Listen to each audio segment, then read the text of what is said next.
Exploring theology, doctrine, and all of the fascinating subjects in between, broadcasting from an undisclosed location, Dead Men Walking starts now.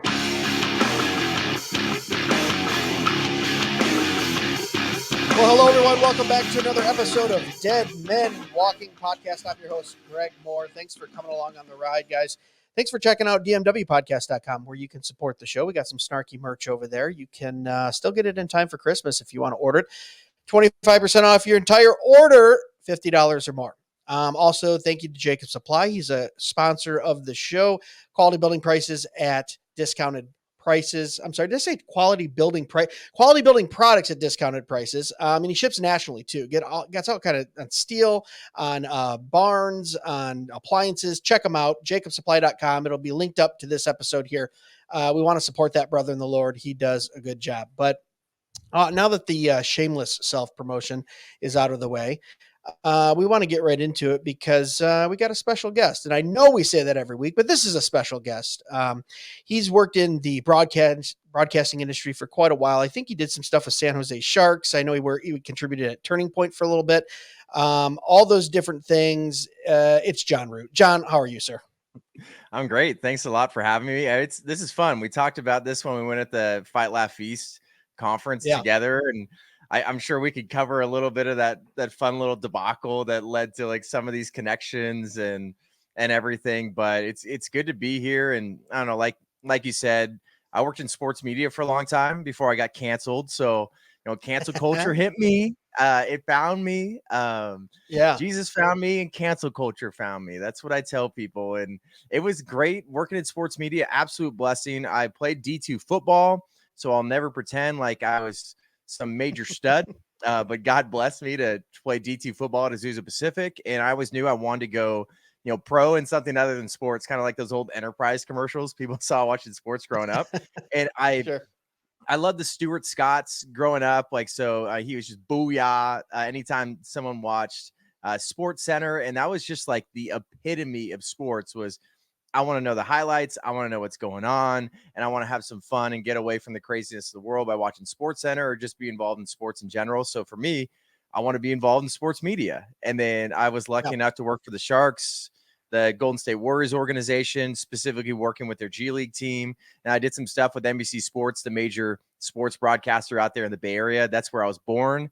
And I know a lot of people are probably like, how did this Northern California Bay Area kid turn out okay? Like not only conservative and Christian. I'm sure we can go over that. That's all God for sure. And being born in a fantastic family, but pandemic hit, everything shut down. And then, God was really pushing me towards a place of like, there's a lot of things that I haven't been able to speak out about, because I always tell people, you can't just go guns blazing and be like, oh, I can't believe all the people just don't like me. It's like, as Christians, first and foremost, we're countercultural. So I can talk about the LGBTQ stuff, the way that Pride Nights have been hijacked and all the social justice nonsense, but I'd have to know that I'm going to lose my job. So I was kind of a little bit more like even keel about that stuff. I'd have good conversations behind the scenes, but if I shared that stuff publicly, everything I worked for would be done. But God ended up, kind of ripping sports media away from me in a sense. When I worked for a company called Fanatics, I went to the gym out here in Phoenix, Arizona, where I live now. And I moved out here during the pandemic, and I went to the gym without a mask the day that our governor said, go ahead and decide for yourself. What a concept. And you would have thought that I murdered 55 people in that gym and took a gym mirror selfie of it. But that led me to working for Turning Point USA, being a contributor with them, not just getting to peek behind the curtain, but fully being behind the curtain of conservatism and finding out how really godless that is. There's some amazing people doing some incredible work, but also too, it's a place where people start idolizing politicians, political parties, and how, more than anything, I still love sharing sports, the non-woke side of sports, stories that you probably wouldn't see with mainstream sports media. And for some reason, God's provided me a platform. I don't think it's really anything massive, but it's big enough to be able to, have great connections like I do with you now and the guys at Cross Politic, G3, so many people in these reform circles. Like, I'm learning a lot, and more than anything too, I want to filter everything through scripture. That's my very long intro and bio, and hopefully that gives everybody a clear understanding of who Jon Root is. Yeah, absolutely. Okay, so thank you for that. So there's so many things that we could touch on here that I want to talk about, not just sports related. And let's get into it because you came across my radar. Actually, I was watching some interview clips from G3. I went to the national conference in 21. I wasn't able to get down there this year, but I always keep up on that stuff. Josh has been on the program before.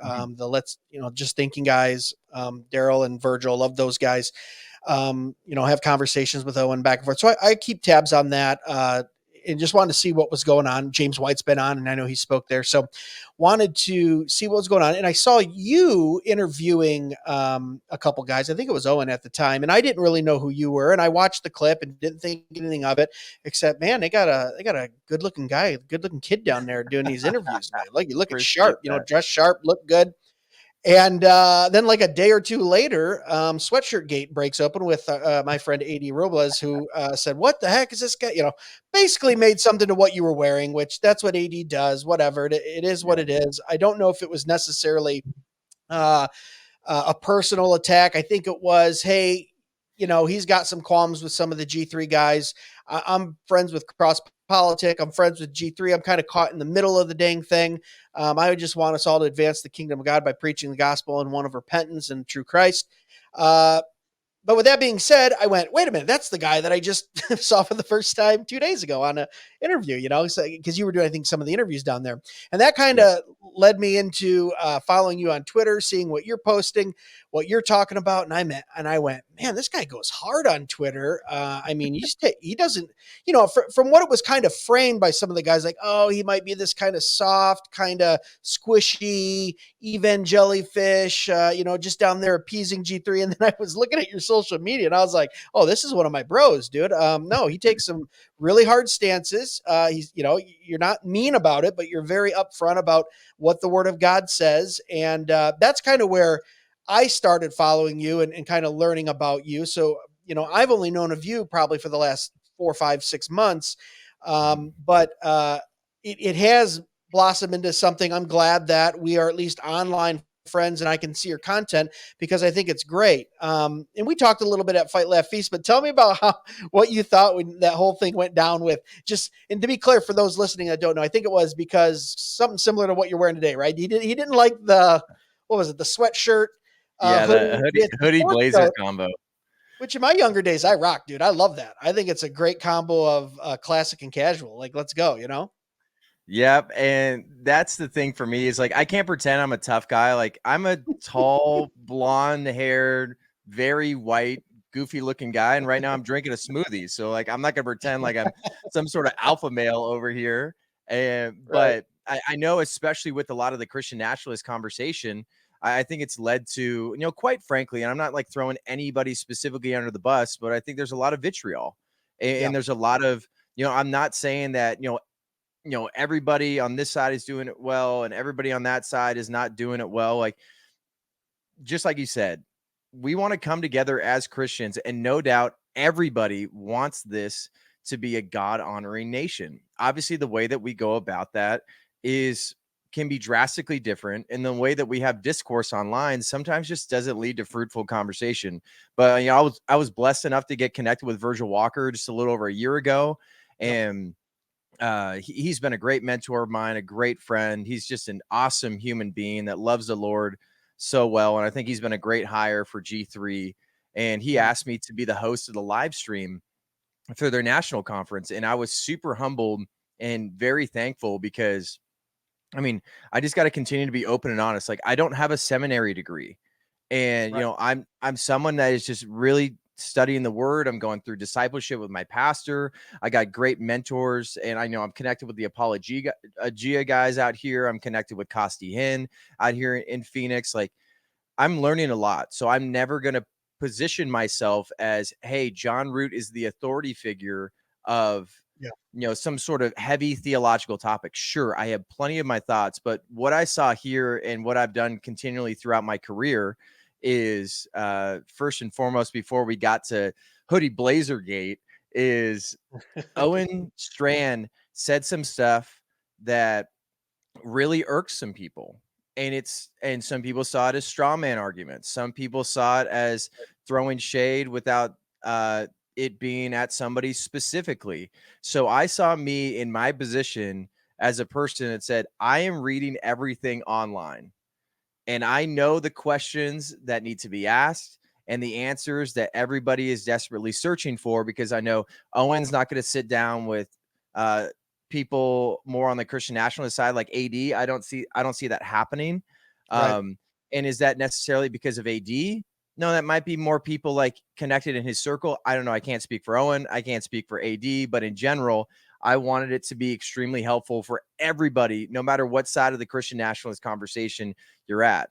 And then make sure that we're not straw manning that like everybody that's post mill is Christian nationalist and everybody that's pre mill is not. It's like, no, specifically based off what you said, Owen, here's some questions. I'm looking for some answers. Yes, I'll agree with some stuff that Owen says. I believe Owen is a great friend of mine. He's been a good mentor of mine, but also at the same time, it doesn't mean that I go along with everything that Owen said or the way that he went about it was perfect. But in general, it's Sure. like I thought it was helpful. But what it turned into was, I mean, just plain simple. I didn't like the way that AD went about it because I just saw like, oh, this guy's connected with G3. So all of a sudden, this guy's soft. This guy must just fall in line with everything that we're thinking about this guy. Like, yeah, sure, we're all going to judge a book by its cover, whether we believe it or not. Like, we shouldn't be doing that as Christians, but we all do it. So I don't doubt that people look at me and they're like, wait a minute, like this guy isn't like, he's not super buttoned up, but he also looks too casual to me. And then when I saw the comment from AD, and again too, it's like AD and I had a great little meeting at Fight Laugh Feast, and it's like water under the bridge, but it's like, come on, I don't need to hear that like Owen's telling me what to wear and that like the white guilt Yeah. kind of thing. It's like people can call me soft and be like, oh, well, that's what AD does. But like in general, I was like, just how does this add to fruitful conversation, and how does this make me personally want to listen to what you have to say from here on out? Because it's like it's not really going to lead me Yeah. down a path to be like, oh yeah, well, thanks for kind of like those subtle insults. I'm not really going to go crying to mama about something like that, but Right. I'm more just kind of like, shoot, man, if we're having Christian discourse, I just personally am not really going to want to listen to anything else you have to say. But got to meet up with AD Yeah. and Joel when we're at Fight Laugh Feast, and then like AD was wearing a hoodie under his blazer, and that's kind of my fit. That's what I've always worn Right. for a long time. Ever since I was working with the Sharks, like I'd wear a hoodie under my blazer. I think it's just a different kind of look. I think it keeps me a little bit young and a little bit more hip, because I just don't feel comfortable when I'm putting on a button up underneath my blazer and like maybe like just a suit and tie full thing. It's like, I don't know. It just doesn't feel relatable to me. I don't feel comfortable in it. And I think it Yeah. allows like people to feel like, let's have theological conversations without feeling like you either have to be incredibly casual or you have to be way too buttoned up. I like it. No, like I Yep. said, I like the look, and I had no issue with it. Here's my issue is, and I think this is a broader issue to what you're speaking to. And Mhm. tell me what you think about this. Is I've found, because I worked in politics a long time too. I'm a locally elected official, but I'm also, I do stuff on campaigns and some national campaigns and Yeah. stuff. And I found when you're in legislative bodies as well too, and you have caucuses in the political sense, when you have denominations, when you have any type of group, and you get down to a certain type of tribalism where you kind of circle the wagons around your guys. And if things are going really good, then infighting starts. I've seen that in both politics, churches, any type of group, sports. Yep. But I'm seeing right now two things in the Christian movement, especially in the Reform movement as well, is it's almost like, the outside world's on fire. So let's start nitpicking secondary and third issues within our own community. Because why? I mean, I don't know, but I'm seeing the tribalism too, which I don't like, which is like, okay, the I don't know, the post mill guys are over here, the theonomy guys and post mill over here, and the G3, and they're a little more Baptist and they're over here. And it's like, okay, I get that. That's why we're in different denominations and we have different creeds and confessions, and Mhm. that's fine. But man, I feel like in the world we're living in right now, Joel Webbin and an Owen Strand should be linking arms and going, okay, what can we fight together, in this culture right now? Or, a Doug Wilson and, Josh Bice should be going, let's sit down and talk through our issues here that are non-orthodox, that are secondary issues. And, let's move forward. Now, it might be happening at leadership level, and I'm just not privy to it. Some of it I am. But I'll tell you what, all the kind of the followers and, hey, that guy's my guy type attitude. Yep. And then Yep. there's no quarter for any type of grace or give at all, because I have to be right, or I have to look good, or you have to look bad so I look good. It's this weird thing where we fall into this secular, non-Christian kind of tribalism that really bothers me, because maybe, I think maybe we're a little more like to where, look at, man, I'm hanging out with my Reformed Baptist brothers. I'm hanging out with the G3 guys. Heck, I'm not on the Fight Laugh Feast network right now. I'm, cross politic guys, absolutely, all day long. I am Reformed Presbyterian in my in my theology, but at the same time, it's like, man, the stuff that separates some of us is so razor blade thin, and not necessarily that important in reference to salvation and who Christ is and those orthodox things, that it's like, man, it's not worth my time. Let's go argue, let's go make fun of an atheist or a secularist or a pagan or one of these guys that want to, allow children to have sex change. Like, we have other things going on here. And that's that's what I don't like. That's why, like, when I talk to you, I kind of get that same feeling of, yeah, I have my own thoughts. And I know as a broadcaster, we'll get into this.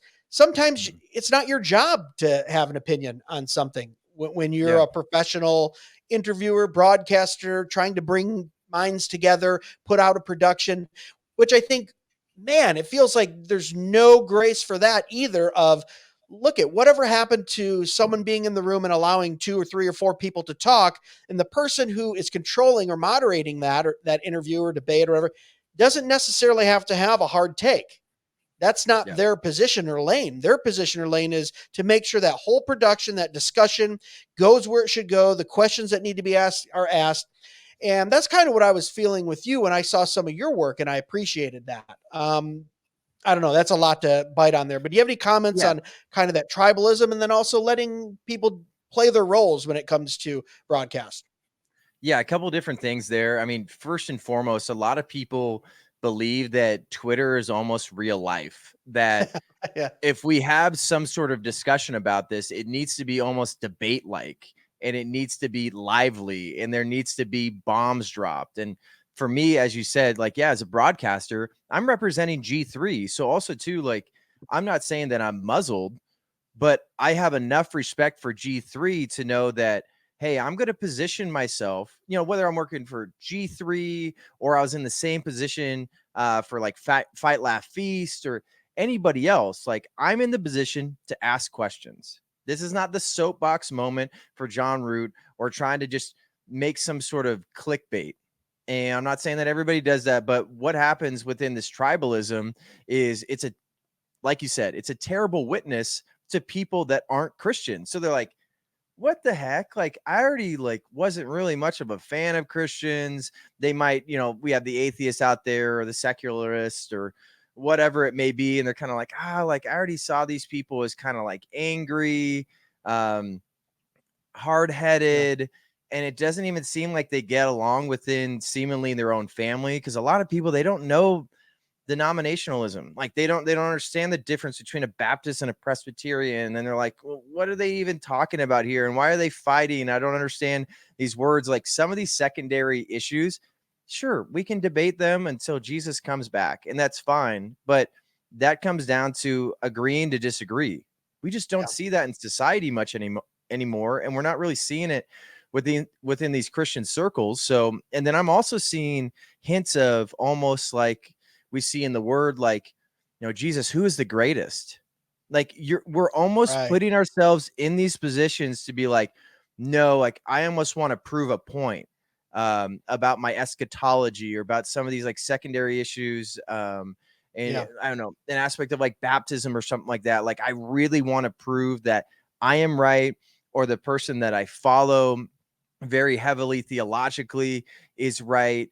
And sure, you can have some fun with like Moscow Mood and No Right. Quarter and those kind of things. Like, yeah, have some fun with that stuff, because like I love my brothers and sisters up there, and they've done incredible work. I know my buddy Gabe too. Like, we'll disagree on some stuff. Yeah. And that's beautiful. He has the ability to shoot me a text. But that guy and Chocolate Knox and Yeah. Sumter, like everybody, like they put in so much work to like have me out at the conference, and we're chatting all the time and we're learning from each other. But I think often, and I know I've fallen into this too, is okay, nobody is really fully going to understand the tone that you have on social media, but Yeah. we have to think of, we can't control the way that people think, but we can control the way that we react. And That's good. if we start just having a little bit more fruitful conversation, I think there is times where like the ship has sailed with some of these conversations.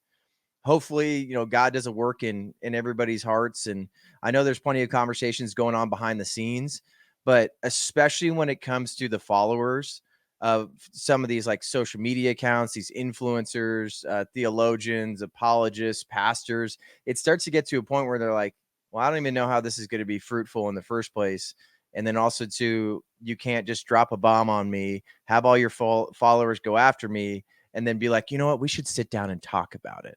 It's like, Right. no, you can't hit somebody below the belt essentially. And then be like, you know what? No, it'd be great is if we talked about it. No. Like the grace and the mercy should have happened many tweets ago or many months ago or a couple calls or texts ago or something like that. So I think the Yeah. tribalism is really hurting us. And like you said, there's some major issues that we should be focusing on. And sure, there's always going to be division like within the church, but we got to do that in a godly manner and not be prideful about it. And hopefully people understand too that like, I know it makes it sound like I'm just like, all right, John, you seem like you're taking a very neutral position. Like, no, like you can read my Twitter, you can know like really what my stance is on some of these things. But I just mostly see such powerful entities for Christ that need to somehow come together, because if we're going to make this a Christian nation or continue to fight for our God-given rights and make sure that this objective morality is more portrayed and uh, ingrained in our society, we probably need Yeah. to figure out that there is strength in numbers and we are better together than apart. Yeah. Yeah. No, that's so good. So let's shift gears here for a minute. You're a sports guy. You're in the sports world. You're in the broadcasting world. I've always loved talking about this to other believers because I've seen extreme beliefs on this where kind of sports fit into the Christian life. Okay. Mhm. I've seen some on the very probably I don't know if I want to say conservative, but one on one side of the spectrum that it's like, look at it's useless entertainment. They were doing it back in Rome. Except back then they were feeding, Christians to lions. We Yeah. don't need it. Just focus on Christ, meditate on the Bible, preach the word. Okay, those are all good things, but no, I see people on the other side to where, you've got these crazy mega churches that will literally play out a football game with cheerleaders on stage for a sermon on Sunday morning. Okay. Yeah. That's way too far the other way. So I look at it Super and Bowl Sunday sermon. Let's go. yeah, yeah, right, exactly. Yeah. Your sermon better not last more than a quarter. We only take 15 minutes at mega churches. After that, we're out. Uh, but my point is, and I've said this many times on the podcast, is like moderation is so next to godliness in so many things. So many Yeah. things that the Lord gives us that outside of moderation become very harmful in our lives. And I've experienced some of those things personally that I've either abused or did not use correctly or in moderation. So where do you think personally, where do sports fit in to the believer's life? To someone who wants to honor God, should it, I'll leave it there. Where does it fit in a believer's life? What do you think? I mean, I think, like you said, it's got to be done in moderation. And the way I see things now, especially within like Christian and conservative circles, there's so many people that are just trying to say like, "Oh, I just hate that sports have gone so woke and they're so lib and all these things." It's like, well, because we have decided to leave the fight. Like, I don't think there's any other outlet that has the potential to bring people together better than sports. I don't think anybody can provide any sort of entity or outlet that does that. I mean, just look at the Olympics. You have war-torn countries that can settle it on the field, the court, or the mat. That is a unbelievably beautiful thing. And then a lot of times too, when people go to sports games, it's not like that much anymore, but we are fighting back to make sure that like sports is an outlet away from the craziness of the world. And we don't need to see the politics infused. We don't need to see the godlessness infused. But a lot of times in our lives, when we go to a game, it's like you're either going to see the A's and the Giants. Mostly if you're going there, you got like a 50-50 split. You're rooting for the A's. You're rooting for the Giants. I want this team to win. You want this team to win. I don't care how you voted. I don't care what your sexual orientation is. I have no idea where you came from. I don't know how much money you got in your bank account.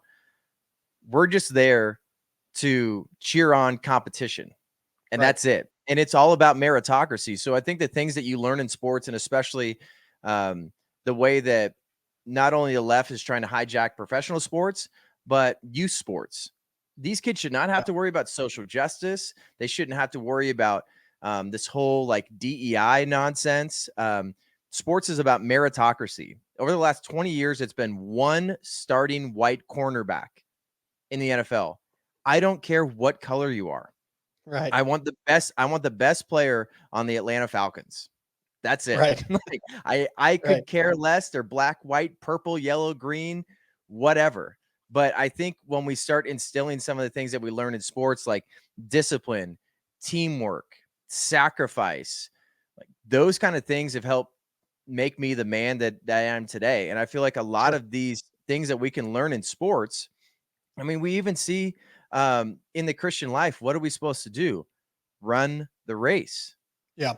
Obviously that might be like pulling too much out of the text, but in general, like I think when you're in sports, you're learning how to fight in a sportsman-like manner. You're learning how to push yourself to a limit that you also should see within your spiritual life. You should always be pushing. You don't always want to go and do that practice. You might just want to play in the games, but you got to get into the word. So when you get into the game, when you have to give a defense for the hope that you have, you put in the practice. You're in the right community. I think there's a lot of things we learn in sports.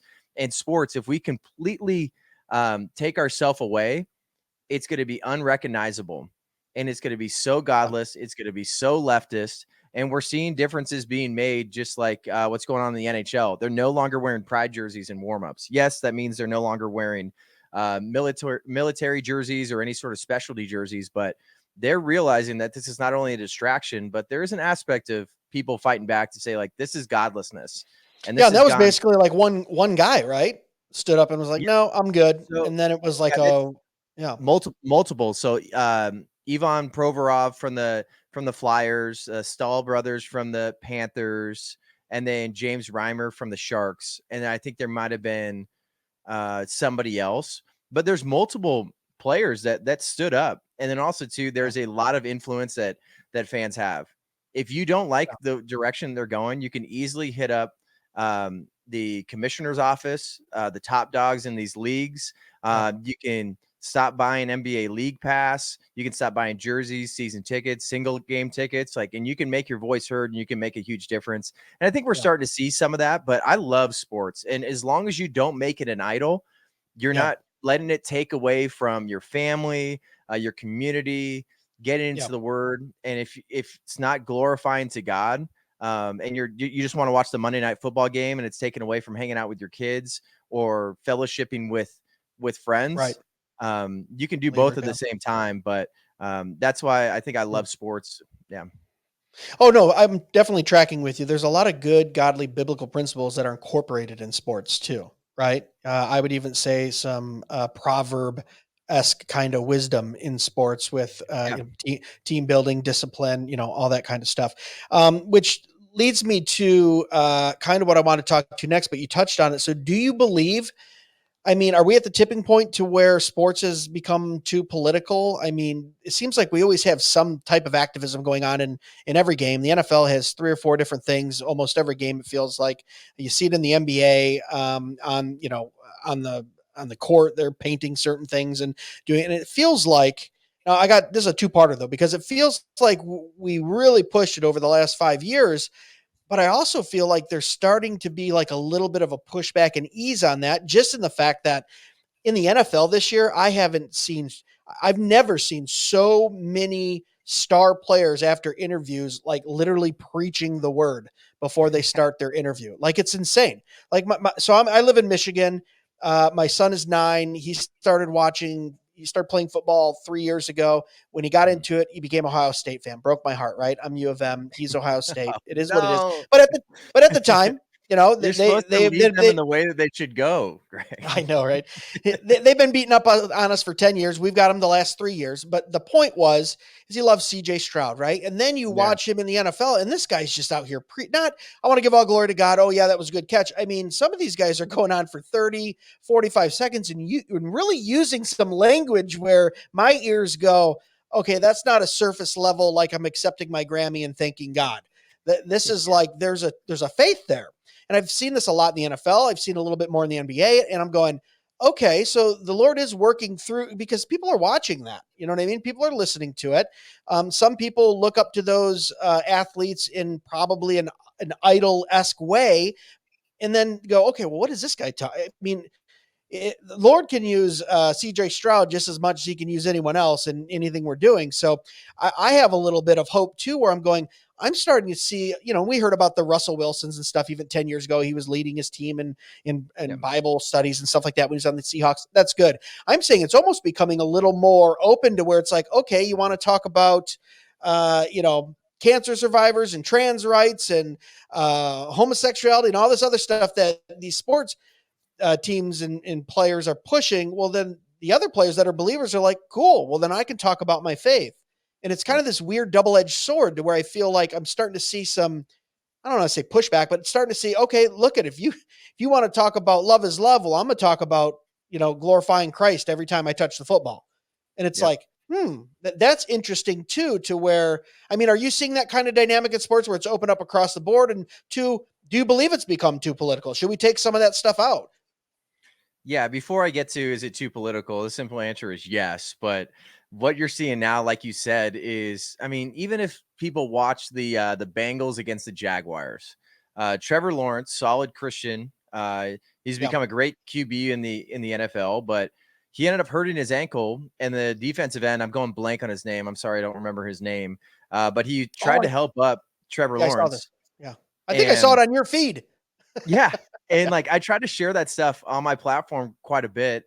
And what he did right away when Trevor Lawrence collapsed again is he got down on a knee and he prayed immediately.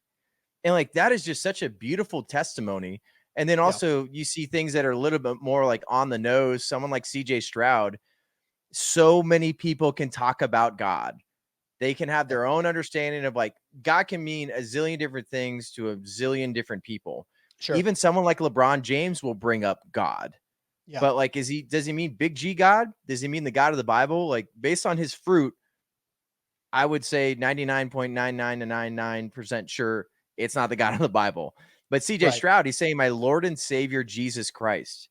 Like that's a Yeah. powerful statement. And then also too, when you have someone like Brock Purdy, Mr. Irrelevant, for people that don't know what Mr. Irrelevant means, he was the final pick in the NFL draft 2 years ago. He's the Yeah. front Last runner one. for most valuable player in the NFL. He is talked about on podcasts and openly uh, about the resurrection of Jesus Christ.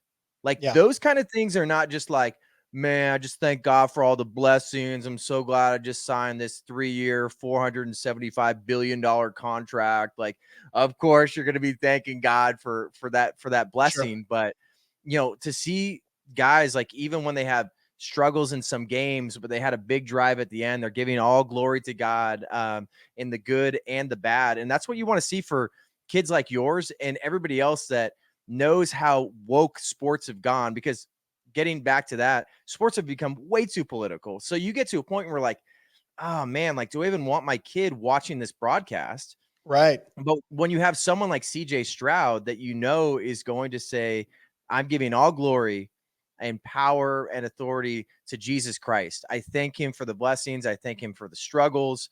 And obviously, like CJ Stroud, he's leading the league in passing yards right now. He's having an unbelievable rookie season. But when we see that, it's like, that's a great example for kids. That's what sports are supposed to be. They don't need to get infused with all this social justice nonsense. Have kids start asking, why did they do a black national anthem? I thought we had like one national anthem. And then it's like, why are we doing a pride night where we have men cosplaying women? There's a lot of leftism that's just been thrown into, and it's just godlessness. Aspects of Marxism we're going to see in the sport. A couple things, like number one, we saw every single league go heavily into social justice. So they were kneeling for the flag and disrespecting our country. But the NHL ended up saying, after doing an audit of front offices, the amount of white people in the whitest sport in the history of the world, after that audit, they said the amount of white people in the front office is a problem. That is Marxism. Then we're going to go to the NBA, and then the WNBA. We can just kind of put those together because the NBA subsidizes the WNBA. We see a lot of great athletes in there, but like, who's someone that claims to be Christian but is not really bearing good fruit? Steph Curry. Says he doesn't know what he feels about abortion, and then he's going to go and platform Stacey Abrams, who believes that the heartbeat that you hear when you go to the doctor's office is some fabricated sound based in white supremacy. And then they're going to have George Floyd there on their courts, and they're going to have a social justice award winner at the end of the season. NFL, you're going to see end racism in the end zone. So there's an incredible amount of virtue signaling. And then you're going to see other leagues like the MLB. They took away the All-Star game from Atlanta a couple seasons ago because Joe Biden ended up calling voting the new voting laws they had that said you need to have a state issued ID in order to vote. Joe Biden called it Jim Crow 2.0. And then the MLB like fell in line, and they ripped the All-Star game away from a predominantly black community. And where did they ship it off to? Colorado, an incredibly leftist city, but more of a predominantly white city. So these things start not making sense, but the Braves ended up winning the World Series that year. And it's like the MLB is forced to host the World Series in Atlanta, and that's a beautiful thing. But I think we're seeing some people like fight back. We see the Rangers, they ended up winning the World Series. They're the one team in Major League Baseball that doesn't celebrate Pride Night. And then we're seeing what happened in the NHL. There's no longer pride uniforms that players are going to be forced to wear. Yes, they kind of cowered when it came to pride tape most recently, but I think we're seeing people fight back. Players are realizing they have a lot of power, and I think we're slowly but surely getting sports to a better place. But we also have to remember, like, I think this kind of virtue signaling and this social justice and this DEI stuff, it's going to be there for good. And I think we have to understand that the Rooney Rule, in case people, this is my last thing I have for all the leftism in sports, because it would be like a CVS receipt I could go through with all the nonsense that's happening in sports. But the Rooney Rule is basically telling every single NFL team that you guys need to at least put a black or minority candidate and put them in an interview process when you're looking for a head coach. It's insanity. So now it's literally about the color of your skin, that you can't, like, I didn't work to be white. I didn't ask to be white. There's nothing we can do about our whiteness, just like anybody with their blackness or whatever it may be. You're now saying we're going to see people by the color of their skin, or they can't even explain what gender is, but they'll say like, yeah, you should probably have like a female interviewed as well, even though like you can't what's a woman? Yeah. So, but that's what we're seeing. But those kind of things are going to be involved in sports, and they can get compensated for these kind of things if they end up hiring black or minority people. It's insanity, but virtue signaling will be there. But hopefully we can continue to fight back against things like pride and sexual immorality like that. Yeah. So I don't want to belabor this too long, but what is crazy to me is, like you said, meritocracy. That is kind of, sports has always been that, like, whoever's best, whoever can do it best. It's like, think of Jackie Robinson, think of some of these things, to where the fact that it was just, we don't care what color you are. Now, don't get me wrong. There was a long time where minorities were locked out of Major League sports, but they broke through, and then it was, oh geez, yeah, let's go. Whatever can help us win. We don't care what color you are, where you're from. You know what I mean? Baseball really embraced that. We probably have more Dominicans playing in the MLB right now than even Americans, it feels like, Yeah. citizen wise. But my point being is that was almost like the true equalizer. It's like, if nothing else, sports kind of broke through, and it was that place where I didn't get politics. I didn't have to talk about race. I didn't have to talk about, the crap going on at work. Like, it was like, who cares where they're from, what they are? I want my team to win. I want the best guy playing. And it was this equalizer that now we've kind of gone the exact opposite way. And now it's like, okay, let's get back into intersectionality, and you're black and you're white and you're minority, and, you're from this country and you did this and you're this gender. And it's like, man, it felt like it. Now, I don't want to sugarcoat the past, but it's like, once that barrier was broken, you even think of like Alabama football and the movie they made off of that, to where it was like, I know this is wrong, but and Shane Gillis does a great bit on this, a stand-up comic, That is talking one about of the like best stand-up bits. but once they found out these guys could win some football games, like, let's go. They solved racism in a high school football season. But it's this weird thing to where Yeah. it's like, that does naturally kind of work when it's like, hey, let's, and it works very well in the military as well, which that's a whole nother discussion, how we're disrupting that, where it's like, when you're all the same and you're all fighting for one cause, and I don't care what color you look and how much you weigh and what color eyes you are, or, what your hair looks like, we're all just going towards this, and we're all the same. And there's a really equalizing force in that. And it's kind of crazy how we've gone backwards now. And now it's like you said, like, would you call it the Rooney Rule? Is that what it is? I didn't know what it was Yeah, the called. Rooney Rule Where, in the NFL. where you're forced to interview certain people, to where, golly, could you imagine if you have a person who is never going to get that job just because you know their qualifications, but you have to put them through the interview process because of that rule? Man, what a disservice you're doing to that person too, wasting everyone's time. And you know what I mean? I don't know. It's disrespectful to that person. Yeah. I Yeah, mean, it really is. if someone at any bit of them is thinking, am I only in this interview process because I'm black? Am I only in this interview process because I'm a minority? Am I only in this interview process because I'm a female? Like, this is not progressive. It is progressive in the leftism sense, but we are not progressing towards a better society. So when we look at someone like Jackie Robinson, like, I love the movie 42. I love Jackie Robinson Day that they have in the MLB every single season. You're right. It's the ultimate equalizer, because it comes down to, what are we doing? We're glorifying God and his word, saying that we are all made in the image of God, that we're not supposed to be elevating certain people or showing partiality to a certain people group, and then not caring for other people over here. Jackie Robinson and every player in the Negro leagues deserved a fair shot. But that decision by the Brooklyn Dodgers was not virtue signaling. They saw someone like Jackie Robinson and said, it's almost like the Moneyball quote, like, can he get on base? Can he help us? Like, Moneyball, good movie.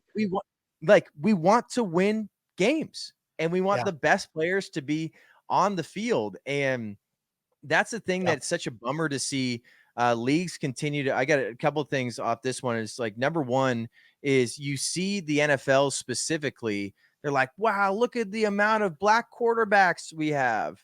And it's just like, can they win games? Like, that's it. That's all we're worried about, these black starting quarterbacks. Can you win football games?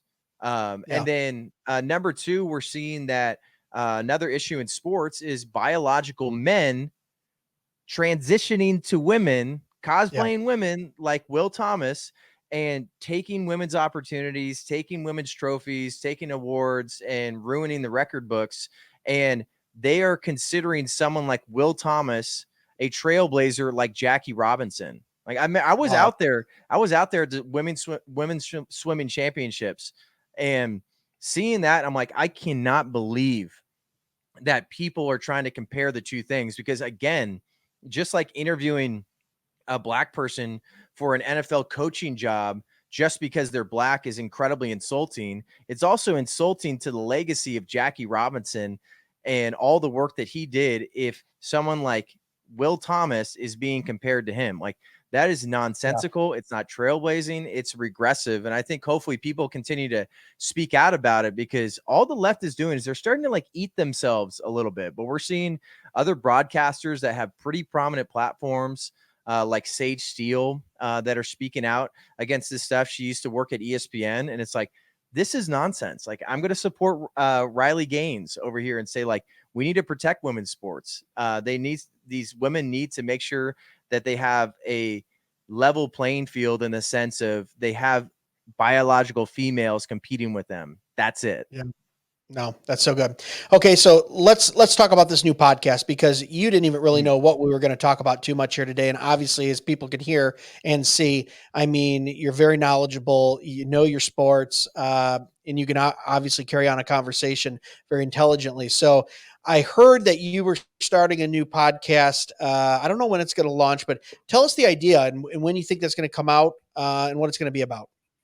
Yeah, because I'm going through a few different options right now, Okay. but I didn't hear a voice from God that said, "John, start a show or a podcast." But Right. um, I've been blessed with a skill set that I want to use for the glory of God, and one of the things that I'm really tossing around there is having conversations that we're really not hearing, like based on specific topics, and Yeah. trying to almost like broker conversations that we desperately need, whether in the faith circles, political realm, sports, and like everything in between.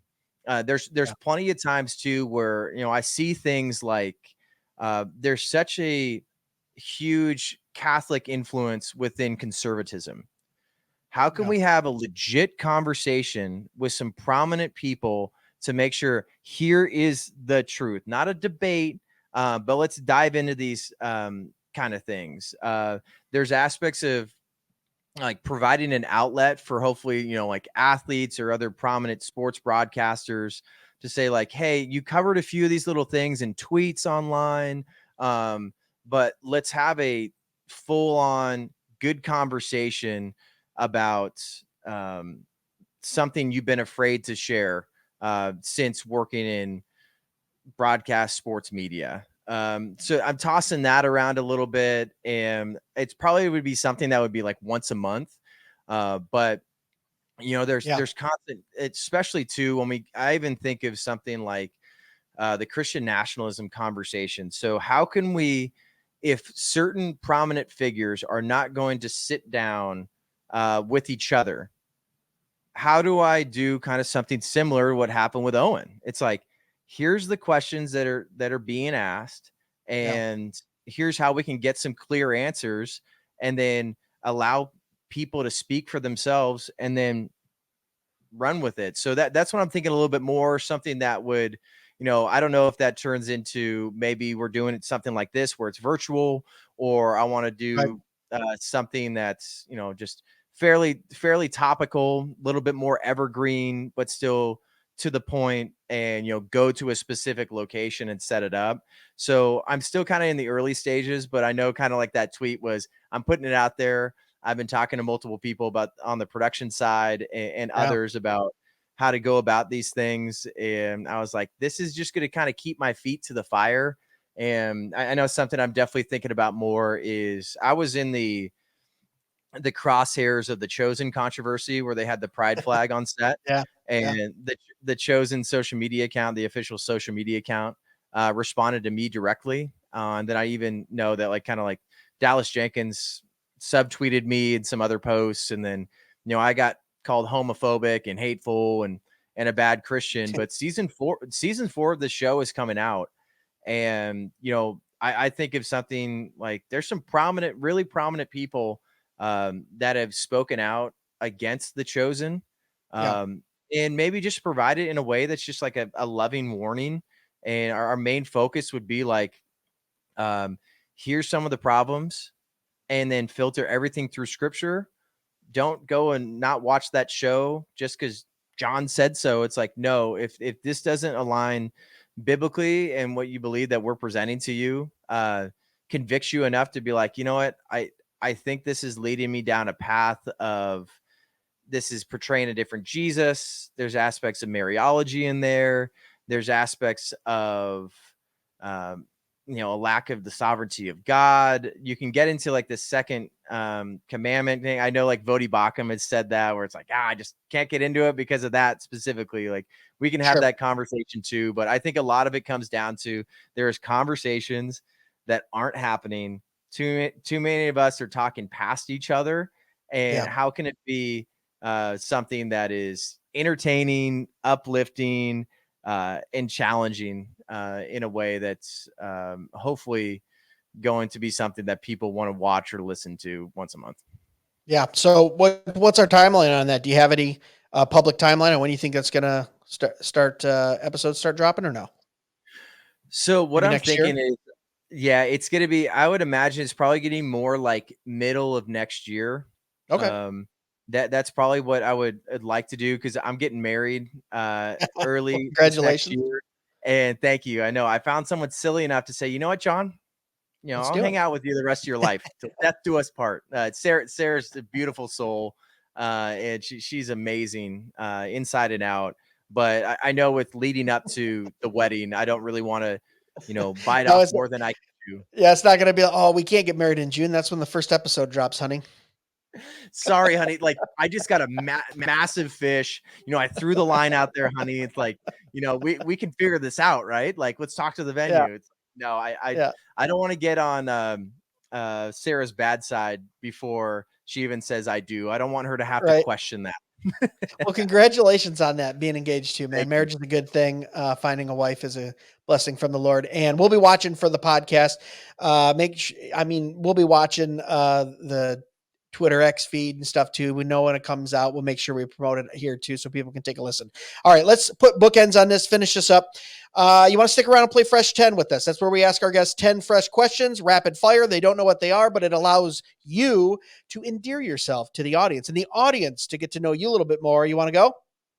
I don't know why I just got so nervous, but let's party. Let's do it. Let's go. Yo, can we kick that one more time? Let's go. I'm fresh. I'm fresh. I'm fresh.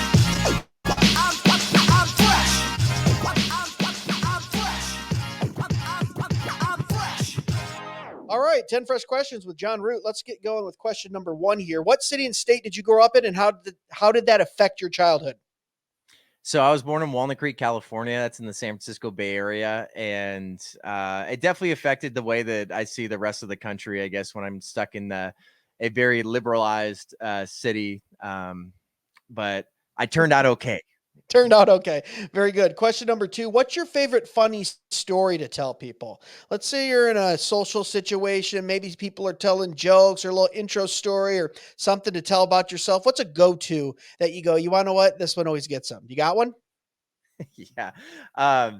It's funny that I got a job with the Sharks minor league hockey team. It was their first season in San Jose. They were on the East Coast. And then, so I got hired to be their in-arena host, the first in-arena host the Sharks organization had. And right before I'm going to do my first pregame hit, like the place is packed. Like there are like over 10,000 people in the building for a minor league hockey game. And I realized that my pen blew up in my pants. Like it's just like your worst nightmare. So Yeah. I literally have like this black hand that like I had to hold my mic with the other hand, and I was like, I'm already kind of nervous. And like I always tell people about that, where I'm like, I am sweating way too much, and I'm trying to get a crowd like pumped up, and I'm like, I'm desperately trying to scrub it off and stuff like that. But that's one of the stories that I give people from like the hosting days. Like that was, oh my goodness, that was, my heart sank. I was like, I can't believe I'm gonna get fired on my first day. Yeah. I didn't Telling that blackface it. cameraman. Yeah, blackhand. Just keep it out of frame, cameraman. Just keep it out of frame for me. All right, question number 3. We are in the DeLorean. The flux capacitor is fluxing. Are we going back in time to visit our great-great-grandfather? Or are we going forward in time to visit our great-great-grandson? We're going back in time. I don't really want to know what the future is like. I would actually like to see a little bit more, like from my little understanding of history. I would like to go back to those days for sure. Okay, back in time. I like it. Yep. Good song as well too. Question number 4. What's something people would be surprised to know about you? Maybe they make an assumption about you, or they would be surprised just to know about you, just from either interacting with you or looking at you. Probably a couple different things. I'm an artsy guy. I actually Okay. do. I've always liked drawing and painting. I used to do that a lot years ago. I used to do like custom shoes. Actually, that was like a side hustle of mine. Okay. I've always enjoyed art. And then another thing too is just I'm actually a pretty emotional guy. So Okay. I'm like, not just in the sense of like, oh, I have such a zeal for Christ. And then you'll see with my content that clearly I care, but I'm more of the kind of guy that like, if I'm watching a movie, you're probably going to see me bawling my eyes out. And I'm going to be like, I'm a guy that's not afraid to cry. Like I watched Guardians of the Galaxy, like volume 3, and I'm sitting there in the theater and I'm like, I'm crying about this Yeah. CGI raccoon. And like I'm just like, I'm just an emotional guy, and it just hit me in Yeah. the feels, and I'm not afraid to show it. Yeah. Well, I noticed at a certain point after I had started having some children, anything that had to do with like the abuse of children or like, taken, so it Yeah. really gets to you. It got me Mhm. a little sweaty in the eyes too. And you're like, when he finally like kills that guy that's, or, gets the bad guy for doing stuff to kids, you're like, oh, thank God. It's such a relief. It's a weird thing. It was like after I had kids, I got a little, like you said, hitch in the feels on some of those things. All right. Question number 5, top 3 bands or music albums that have influenced your life the most. They can be anything. They can be Christian, secular. Just be honest. What's influencing you, or what are the top 3 bands that have influenced you, or albums? Uh, I would say that well, Jesus Freak was probably like one of my favorite albums Yeah. ever. Like DC Talk, that was so awesome growing up. I love Need to Breathe. Need to Breathe is my Okay. favorite band. I finally got to see them in person a couple months ago.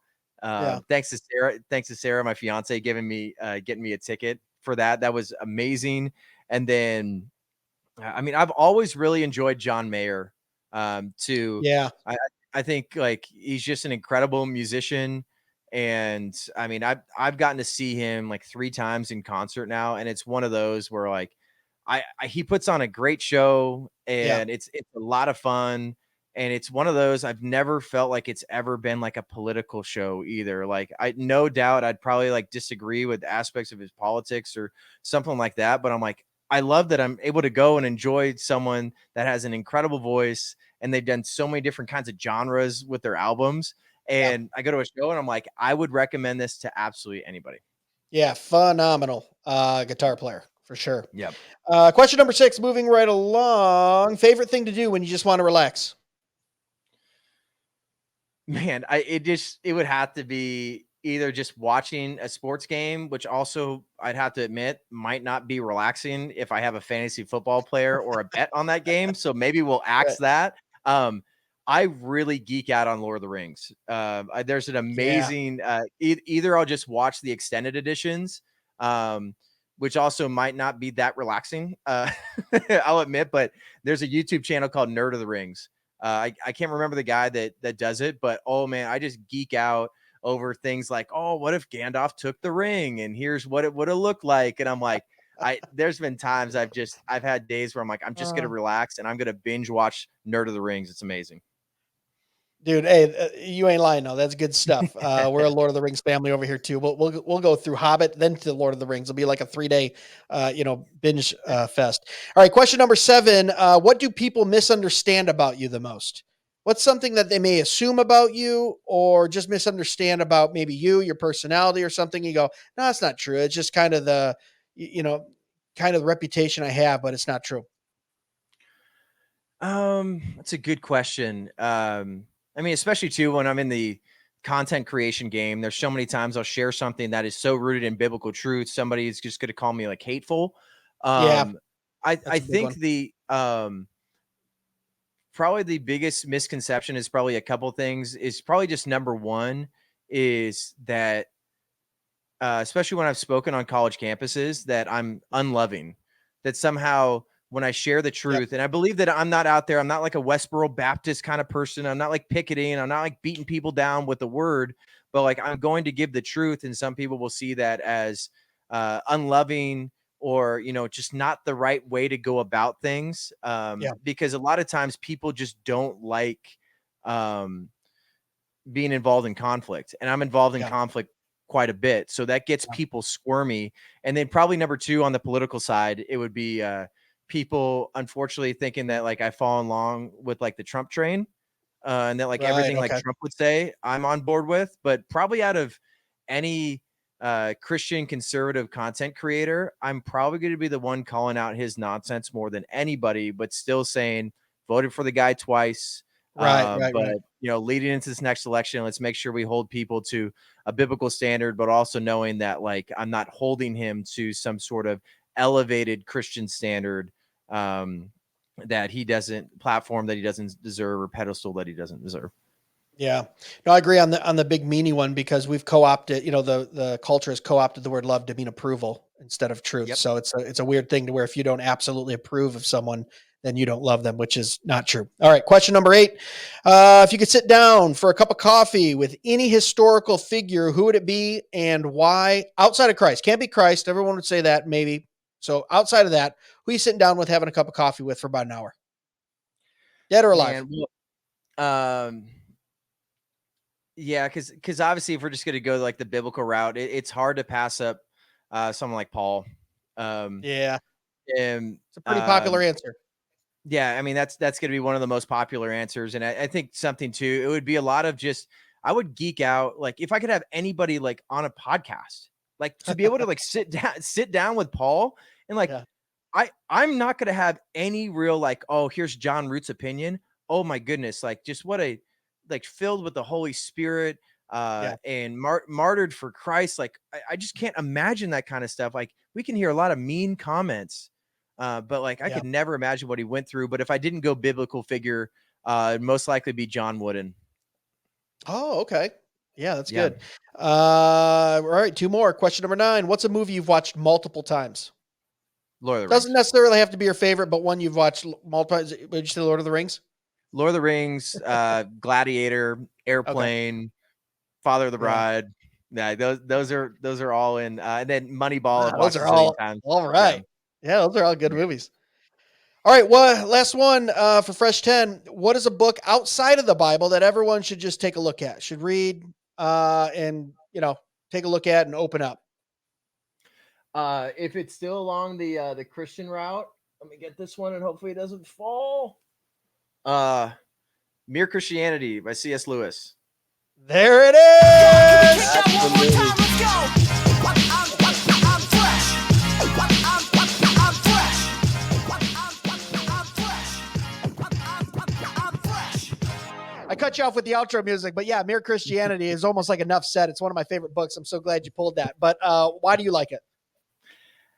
Well, I mean, it's one of those two that I get so humbled reading this book. Like, I have had to reread pages 1,000 times here Me because I'm too. like, Yeah. I don't protect, or I don't see, I can't even speak right. I like to feel that I'm articulate at times, but I am not an intellectual. Yeah. And I'm going to speak to issues and hopefully be knowledgeable and credible, when I speak to those issues. But I read something like this and I'm like, wow, like that is just such a um, incredible breakdown that I'm like, I just don't know. Not that I'm going to try to put God in a box, but I'm like, I Yeah. just don't have the ability literarily to put something like that, not only to come to my head, but put that in writing in a way that Yeah. people can understand. And, especially this on top of, The Lion, the Witch, and the Wardrobe, and, that entire Yeah. series. It's just like, this guy is a genius, and he was best friends with J.R.R. Tolkien.